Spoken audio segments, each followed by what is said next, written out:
This is a MaxAmps battery, 4-cell LiPo, 1450 milliamp hour graphene, and it says right here on the label, true 175C rating. And what that means is that MaxAmps says this battery can discharge 245 amps, which is a pretty spectacular claim.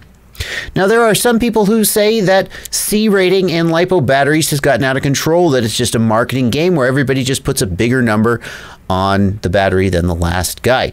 And if that's true, then MaxAmps has definitely won this game. I don't know of anyone who has the gall, the guts, or some other body part, to claim 175C rating. That's ridiculous. See, but I'm trying not to make judgments because MaxAmps has a little bit of a reputation on the internet. Once upon a time, someone tested some of their batteries, like I tested this battery, and if the internet is to believe, they got some legal nasty grams from MaxAmps, basically saying that they were not allowed to mention MaxAmps anymore. Now, I'm not a lawyer. I don't know whether that is actually legally enforceable, but I tested this battery using my super duper awesome battery test machine, and the results are gonna,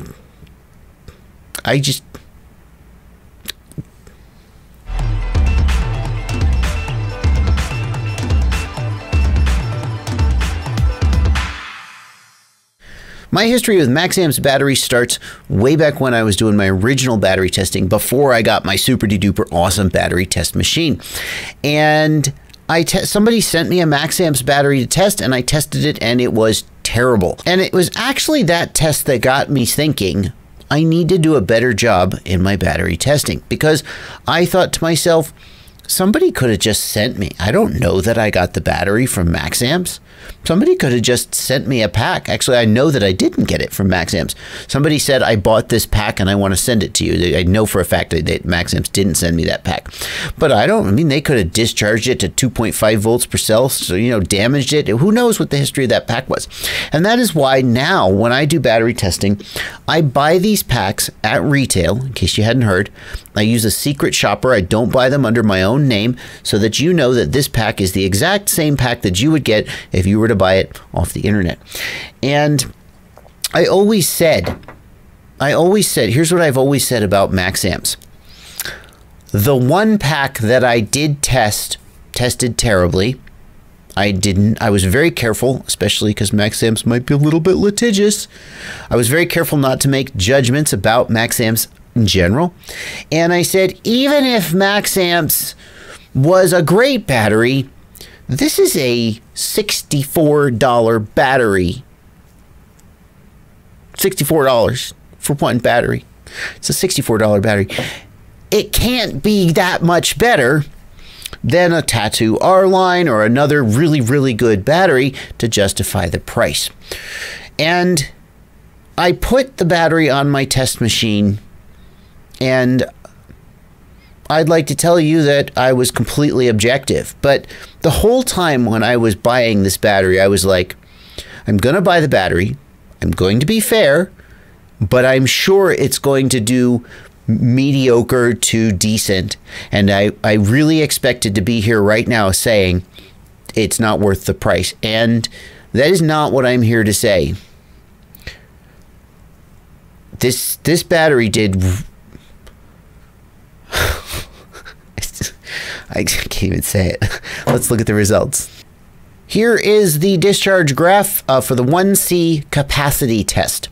A 1C test means we discharge this guy at, it's a 1450 battery, so we discharge it at 1500 milliamps, that's 1.5 amps, and we test the capacity. And what we find is that it discharged 1,531 milliamp hours, 105% of its rated capacity. Now, in my experience, most packs come in around 95 to 99% of their rated capacity. They come in a little bit low. So for a pack to come in at 105%, and that extra 5% it's rated, the label says 1450, it came in at 1531.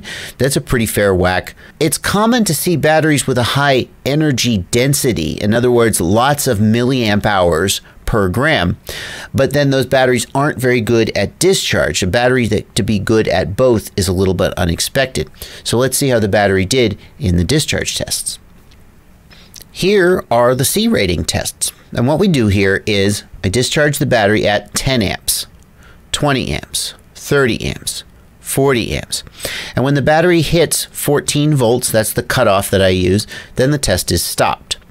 And I keep increasing that rate at which the battery is discharged until the battery fails to discharge at least half of its rated milliamp hours.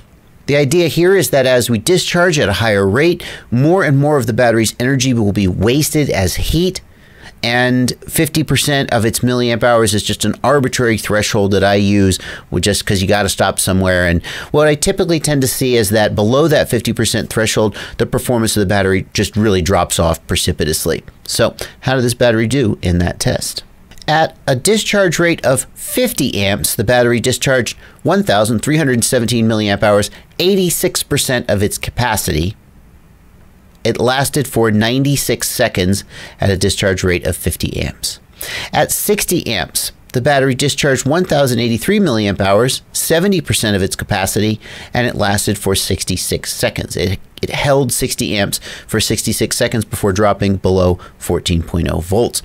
And at 70 amps, the battery discharged 52% of its measured capacity in 42 seconds. So by these standards, I call this battery a 70 amp battery. We then move to the pulsed discharge test. And in the pulsed discharge test, we hit the battery for 5 seconds and then let it rest for 5 seconds. And we count the number of pulses that the battery successfully completes without dropping below 14 volts. And what we see here is that at 80 amps discharge rate, the battery discharged 1, 2, 3, 4, 5, 6, 7, 8 pulses. At 90 amps, the battery discharged 1, 2, 3, 4, 5 pulses. And at 100 amps, it discharged 2 pulses. Now that may not sound very impressive given that the battery's label says it can discharge 245 amps, but in fact, it's really freaking impressive. Let's look at some other batteries and see how they did. Here's the Tattoo R-Line 1550 milliamp hour battery in its pulsed discharge test, and the red line is 90 amps. So this is a larger battery. The Tattoo R-Line actually tested out, it's rated for 1550, but it actually tested out a little bit bigger than that. So this is a larger milliamp hour battery, so it should perform better, but we can see here is 90 amps, or 80 amps, sorry. No, yeah, here is 80 amps where it completed 1, 2, 3, 4 pulses, fine. And here is 90 amps where it didn't even complete 1 pulse. Meanwhile, the MaxAmps completed 1, 2, 3, 4, 5 pulses at 90 amps, where the R-Line didn't even complete 1, and at 100 amps it completed 2 pulses. I'm glad I was really careful with how I worded my previous criticism of the one MaxAmps battery that I tested, and I'm glad I didn't overgeneralize, but I do have to eat a little bit of crow, because what I said was, I don't think there's any way that this battery could possibly perform so much better than top tier batteries. I basically made the argument that top tier batteries like the Tattoo R-Line are essentially the pinnacle of LiPo technology that's available to us. And I mean, don't overstate that, but that's basically, I said, how much better could this battery possibly be to justify its price? And it turns out it's way freaking better, because we're at a plateau here.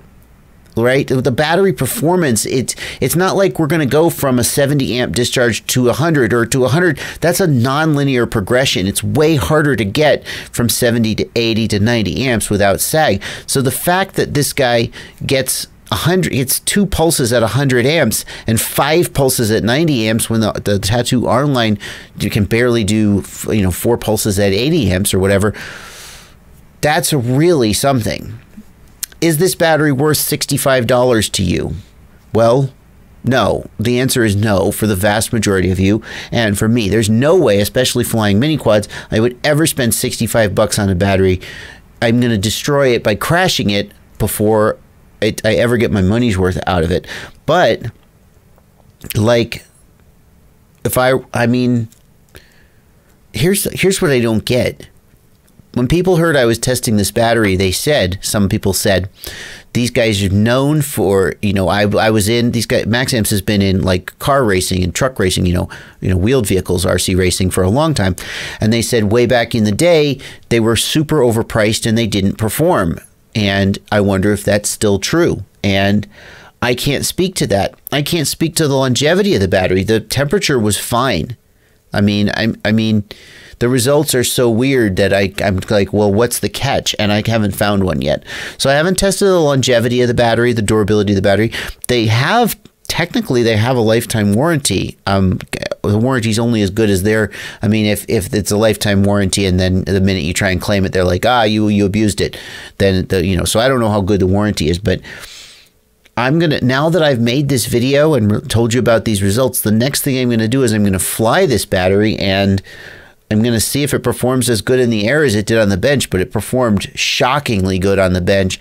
I'm a little bit stunned and kind of don't know what to say. I was really sure it couldn't be that much better. But that's the beauty of science. Because despite the fact that I thought I knew which way the experiment was going to go, I ran the experiment according to procedure and I presented the results as they occurred. And I'm really thrilled. The ideal of science to me is that you're happy to be wrong when the data shows you to be wrong. And it's great. I found a unicorn and here it is. So there you go. There's your battery test results for the MaxAmps 1450 milliamp hour. And I only bought one of them because I was like, it's like $70. I'm not going to buy more than one. But now I kind of wonder if I should test some more and see if this was a fluke. But if it was a fluke, I've never seen a fluke like it. So it's still notable. And I guess I'm just going to shut up and end the video now. I'm just going to keep babbling about how sort of weirded out I am by this result. So there you go. Thanks for watching. Battery testing. Yay! More battery tests. There's a whole playlist of battery tests down in the video description. And some people, I know you guys want to get like the tests and the reports are nice, but you want like a website where you can compare batteries. So far, I've tested all of 5 batteries. So I'm trying to think about the best way to present the data in a website or a table or a spreadsheet. It's not ready yet, but I understand that's something you guys want. I am working on it. That's going to do it. Thanks for watching. Happy flying. Bye.